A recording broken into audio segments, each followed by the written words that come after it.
But there were other Protestant minorities, such as the Huguenots in France, of whom the Anabaptists would have profoundly disapproved. This castle at Amboise belonged to the French royal family, who were Catholic, and it was the scene of one of the violent incidents in the Protestant bid for power. Many nobles had become Protestants. They felt themselves strong enough to demand tolerance, or even to seize it, and perhaps with it, the throne. Here at Amboise, the Huguenots hatched a plot which would have horrified the Anabaptists. They, after all, had only asked for freedom from the state. The Huguenots were very different.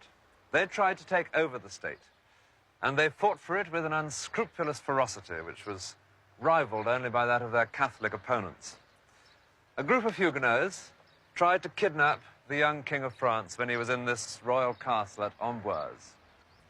The plot failed. The conspirators were taken into the castle, were tortured, and then were dragged out onto this balcony, where ropes were tied around their necks and they were flung over. Their hanging bodies were intended to impress the crowd outside. But it was said that the royal family, dining below, took especial pleasure in seeing their enemies dangling against the evening sky. On St. Bartholomew's Day in 1572, they had an even more brutal revenge. Flinging Huguenots from balconies was becoming a habit. This massacre of Protestants took place in Paris. It had been ordered by the royal family, and it lasted 2 whole days. Huguenots were dragged from their beds into the street. Thousands died. In the struggle of the Huguenots for power, politics and religion were inseparably mixed. And for a while, the religious problem was solved with the easy cynicism of politics. In 1589, the heir to the French throne was a Protestant prince, Henry IV. But Paris would only accept a Catholic king.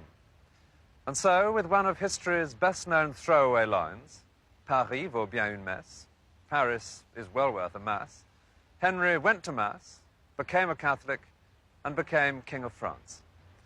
As king, he was able to pass the Edict of Nantes, which guaranteed that even though the vast majority of Frenchmen were Catholics, no Protestant would be persecuted for his faith.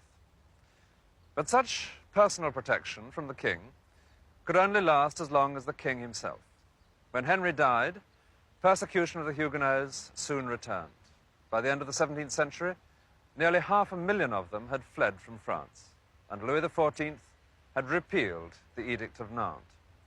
Louis was soon even boasting that he had eliminated all trace of Protestant worship from his kingdom. But he was wrong.